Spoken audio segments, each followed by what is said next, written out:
Welcome to true 9 news. Bhadrachalam సమీపంలో శుక్రవారం విషాదం చోటు చేసుకుంది. వంశీ అనే యువకుడు కరెంట్ షాక్ కు గురై మృతి చెందాడు.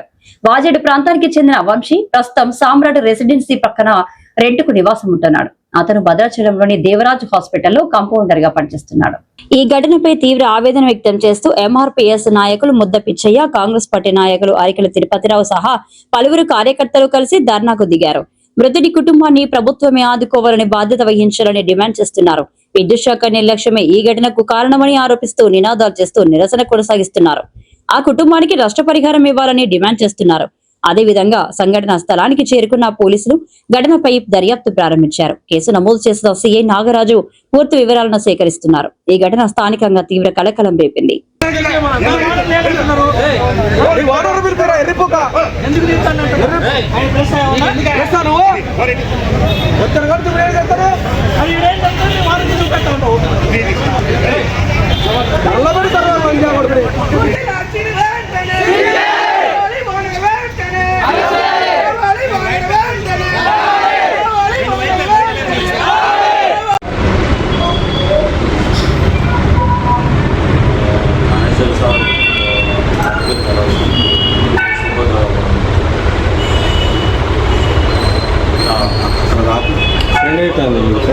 చెన్నై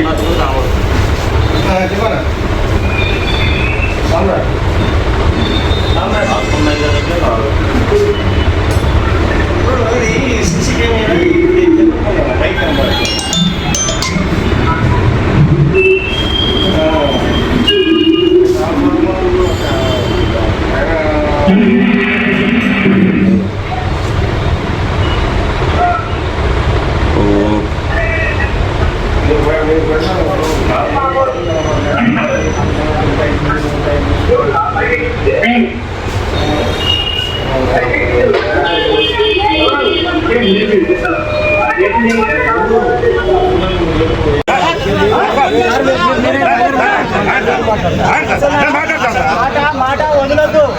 పద్ధతి ఉంటే పద్ధతి ఉండి మాట్లాడు. నేను అర్థం పగల కొడతా, లాంటి పగల కొడతా అంటే నేను ఉండేందుకు నీ ముందే అందరితో మాట్లాడినా. నేను లాడ్జీతో మాట్లాడినా, ఏడీతో మాట్లాడినా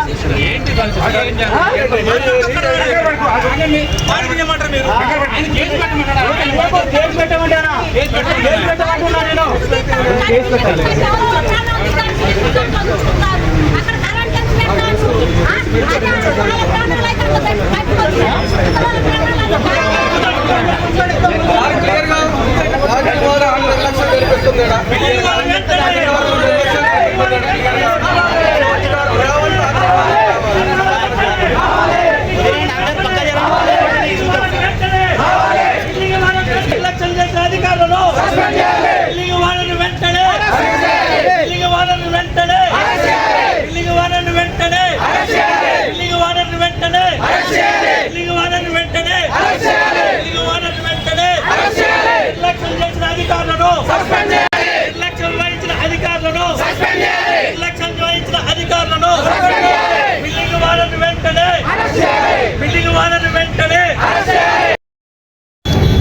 ఈరోజు భద్రాచలంలో జరిగినటువంటి ఘటన చాలా విషాదకరమైన ఘటన.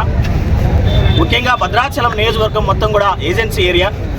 ఇక్కడ నో అబ్జెక్షన్ సర్టిఫికేట్ అంటే ఎన్ఓసి లేకోకుండా ఏ ఒక్క డిపార్ట్మెంట్ నుంచి కూడా ఏది కూడా నిర్మాణం చేయకూడదని చెప్పేసి కూడా ఇక్కడ ఉన్నటువంటి రెవెన్యూ అధికారులు కానీ, అట్లాగే గ్రామ పంచాయతీ అధికారులు కానీ, ఆర్ఎన్బి రోడ్డు కానీ, అట్లాగే దీనికి సంబంధించినటువంటి ప్రతి డిపార్ట్మెంట్ ఖచ్చితంగా ఎన్ఓసి కావాల్సినటువంటి అవసరం ఉంది. దాన్ని తీసుకోకుండా ఆర్థిక లావాదేవీల్ని పెట్టుకొని ఎలక్ట్రిసిటీ డిపార్ట్మెంట్ ఎవరైతున్నారో ఇదే కాకుండా ఇప్పుడు సామ్రాట్ సంబంధించినటువంటి లాడ్జీలు గతంలో అనేక దరఖాస్తులు పోయినప్పటికీ దాన్ని పట్టించుకోకుండా ఆర్థిక సౌలభ్యాలు పెట్టుకొని ఈరోజు అక్కడ నిర్మాణం చేయడం వల్ల మొత్తం కూడా విద్యార్థి చనిపోవడం అనేది కారణం అనేది జరిగింది. దీనికి ఘటన జరిగినప్పుడు మాత్రమే భద్రాచలంలో అనేక ఘటనలు జరుగుతూ ఉన్నాయి. విద్యార్థి ఈరోజు 25 సంవత్సరాల ముద్ర చనిపోవడం కారణంతో తల్లిదండ్రులు ఎంత ఇబ్బంది పడుతున్నారో కూడా కనీసం అర్థం చేసుకోవాల్సినంత అవసరం ఉంది. వెంటనే యాజమాన్యం సంబంధించినటువంటి సామ్రాట్ లాడ్జీ ఇలా అప్స్టైర్ బిల్డింగ్ కట్టారు. తర్వాత పక్కనే ఉన్నటువంటి R&B రోడ్డు డ్రైన్ మొత్తం కూడా క్లోజ్ చేసి అక్కడ ట్రాన్స్ఫరెంట్ కట్టినా కానీ కనీసం అధికారులకు ఇది కనపడట్లేదా అనేది సూటిగా సిపిఎంఎల్ మాస్ లైన్ పార్టీ సూటిగా ప్రశ్నిస్తూ ఉంది. కాబట్టి దీని మీద కారణమైనటువంటి ఎవరైతే ఉన్నారో గ్రామ పంచాయతీ అధికారులు కానీ ఇక్కడ ఇంకోటి భద్రాచలానికి ఉన్నటువంటి గొప్ప ఉద్దేశం ఏంటంటే ఐటీడీఏ పీఓ ఇక్కడ స్పెషల్ ఆఫీసర్ గ్రామ పంచాయతీకి ఐటీడీఏ పీఓ గారు ఏం చేస్తా ఉన్నారో కూడా అర్థం కాని పరిస్థితి. ఇక్కడ ఒక ఆర్టీఓ ఉన్నారు, అట్లాగే ఒక సబ్ కలెక్టర్ సంబంధించిన ఆఫీస్ ఉంది, రెవెన్యూ ఆఫీస్ ఉంది. ఇవన్నీ ఎవరు ఏం చేస్తున్నారో అర్థం కాని పరిస్థితి. ఇరిగేషన్ డిపార్ట్మెంట్ ఒక పక్క ఉంది, ఎలక్ట్రిక్ సంబంధించినటువంటి డిపార్ట్మెంట్ ఒక పక్క ఉంది. ఇవన్నీ కూడా పట్టించుకోని పరిస్థితి. ఈరోజు మాత్రం పోలీసు వారు వచ్చి మాత్రం ఎంక్వైరీ చేస్తున్నారు తప్ప ఇప్పటి వరకు కూడా ఈ సంబంధిత అధికారులు ఎవరు కూడా రాని పరిస్థితి. దాంతోపాటు ఇప్పటి వరకు కూడా బిల్డింగ్ సంబంధించినటువంటి వానరు ఇప్పటి వరకు రాలేదు. ఏం జరిగింది, ఎలా జరిగింది అని తెలుసుకోవడం కోసం కూడా ఇప్పటి వరకు బిల్డింగ్ వానరు కూడా ఇప్పటికి వచ్చి ఇక్కడికి ఉన్నటువంటి ధర్నా చేస్తూ ఉంటే కనీసం స్పందించిన పరిస్థితి లేదు. కాబట్టి ఆర్థిక సౌలభ్యాలు, ఆర్థిక అహంకారం ఏమవుతుందో ఖచ్చితంగా ఈ అహంకారం తిప్పుకోవడం కోసం ప్రయత్నం చేస్తే ఖచ్చితంగా ప్రజల అహంకారానికి గురికాగా తప్పదు. దాంతోపాటు బిల్డింగ్ సంబంధించిన వాండర్ మీద క్రిమినల్ కేసు నమోదు చేయాలి. దాంతోపాటు కుటుంబ సభ్యులకు మాత్రం ₹1,00,00,000 నష్టపరిహారం ఇవ్వాలి. దాంతోపాటు ఎలక్షన్ డిపార్ట్మెంట్ ఎవరైతున్నారో అక్రమంగా నిర్మిస్తున్నటువంటి వాళ్ళకి ఏదైతుందో ఆర్థిక సౌలభ్యాలు ఎవరైతే పెట్టుకుంటారో వాళ్ళ మీద చర్యలు తీసుకోవాలి, సస్పెండ్ చేయాలి. అట్లాగే CBSE సంబంధించినటువంటి వెంటనే వేసి విచారణ జరిపించాలని చెప్పేసిందిగా సిపిఎంఎల్ మాస్ లైన్ పార్టీ డిమాండ్